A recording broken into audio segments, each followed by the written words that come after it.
Alberto, it is my pleasure to present to you the 2017 Dennis Clark Solas Award.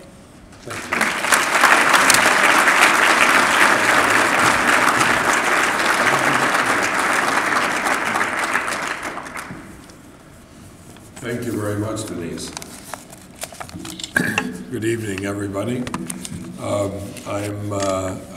conscious of the fact that I'm last of about 17 speakers. Bear with me. I thought it was extraordinary that we had Mayor Kinney here and his expression of support for welcoming immigrants here, I think is really remarkable. I'm very, very glad to also note the presence here of the former Mayor Michael Nutter, and thank you for your support.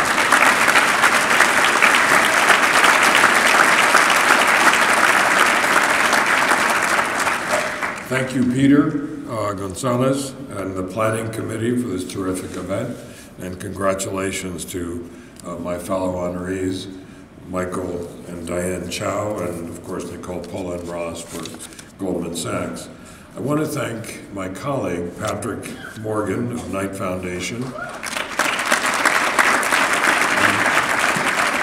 and sitting right next to him, Donna Frisbee Greenwood, who used to have the job and was also a big supporter of welcoming Center. Thank you to Marcia Perlman, who is the chair of Knight's Philadelphia Advisory Committee. And I was surprised tonight, I didn't know they were going to be here, but my colleagues from American Airlines, where I'm privileged to be on the board, are also here. So thank you to American Airlines. I really am honored to be here tonight at a time of great debate about immigration. But I'm not here to argue policy or politics, or even the legitimate issues of law, economics, and national security. I'm here to talk about people I know, and not about a faceless mass that anyone could demonize. I want to talk about what I know, and not about what we might fear. I want to tell you a little bit about my story. I am the grandson of an immigrant, I am the son of an immigrant, and I am the husband of an immigrant. Tonight, I stand with every immigrant who has ever sought a better life in America, who has ever helped make America a better country, and who has ever worked to keep alive the American dream.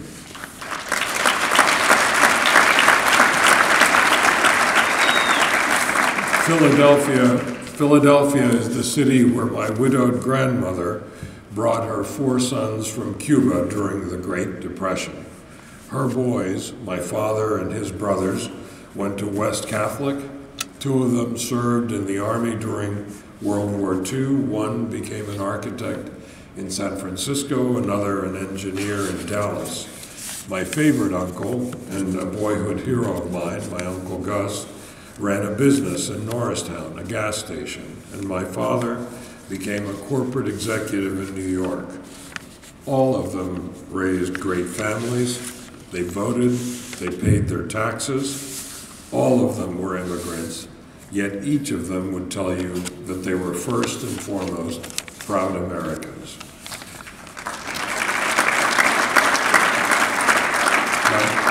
My father started his career at the old line Philadelphia Pharmaceutical Company. Some of you may remember Sharp and Dohme. The company sent him to Puerto Rico, where he met my mother and where I was born. We moved back to Philadelphia when I was 8. My sisters and I went to Seven Dollars Catholic School in Windmore, here nearby. I later studied law at Penn. Philadelphia is the first place where my wife, Susanna, lived in the United States.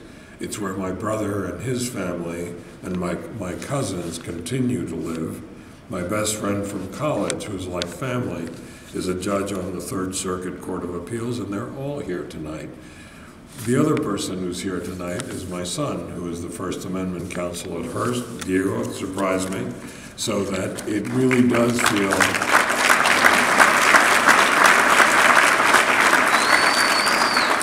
It really does feel like being home in Philadelphia. The tradition in this country of welcoming immigrants has shaped our national character. It has made us vibrant, open-minded, and adaptable. It has made us naturally entrepreneurial as a country. And yet now the very concept of an immigrant welcoming center is under assault. Many of us still believe that the genius of this country is in the way it has embraced immigrants, like my family from the Caribbean and like many of yours, and as I look around this room, from all over the world. To preserve that sustainable competitive advantage as a country, we need to speak out. Find your own voice, but speak. And when you do, think about your family's immigrant story. My father had an immigrant's drive. My brother, who's here, will vouch for that. As a boy, I remember he woke up early and came home late every day. He never forgot his origin, and nor was he ashamed of them. But he also adapted and assimilated, and he worked so hard so that he could be an American success. And as hard as my father worked to assimilate, my mother worked particularly hard to ensure that we never forgot where we came from. Like you, I am the proud and grateful son of both my parents. By honoring me with this award, you're celebrating my grandmother, my father, my wife, and all those tens of thousands of immigrants who today contribute to this city and the millions to our country. Dennis Clark celebrated them by writing about the Irish immigrant experience and running a community service foundation here for nearly 20 years. I'm humbled to receive an award that bears his name. And in his name, I ask myself, how can we continue to build American success stories? How can we lift up organizations like the Welcoming Center? At Knight Foundation, we support informed and engaged communities.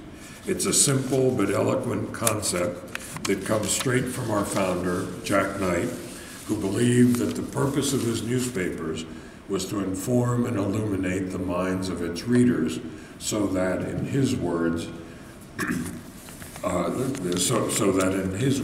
the people might determine their own true interests and shape their own futures. That's why we support the Welcoming Center for New Pennsylvanians. And a few weeks ago, Peter Gonzalez and I were talking about civic engagement and about how to produce citizenship among immigrants who hold green cards. We identified 3 barriers. Why don't we have more naturalizations? We identified 3 barriers: cost, information, and trust. The application cost can be prohibitive. Many people don't know how the system works, and still others just don't trust anybody from officialdom. So Peter and his team came up with a pilot program for a coordinated approach to address all 3 barriers, focused just on Philadelphians. Tonight, I'm pleased to announce, and this will not count for the matching grant. No, sorry, it doesn't. You got to keep raising the money. Tonight, I'm very happy to announce that Knight Foundation will fund that pilot program with a special grant of $250,000.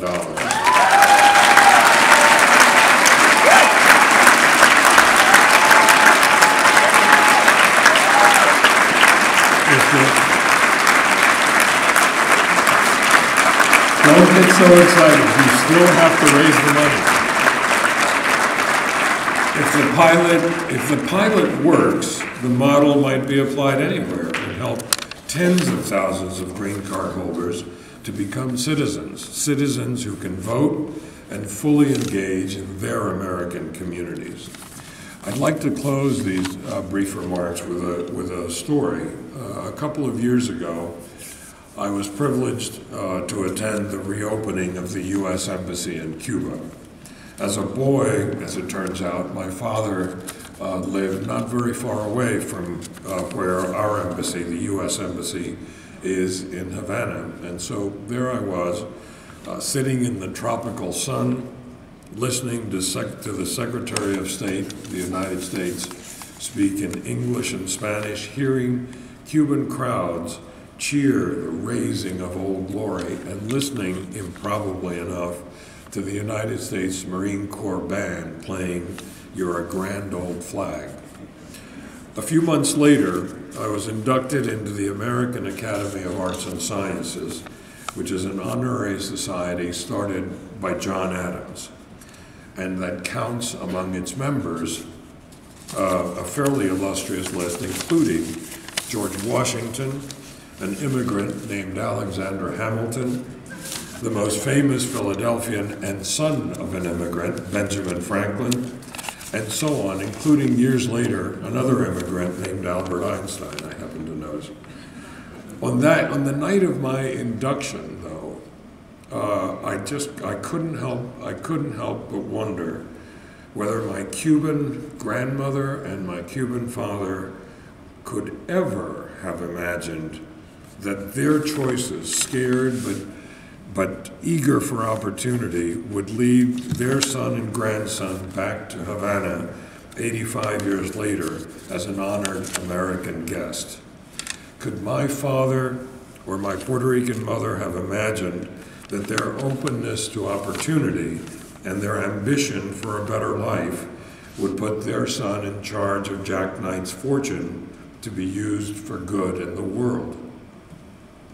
Could they have imagined that one day their son would become a fellow of an academy founded by the second president of the United States?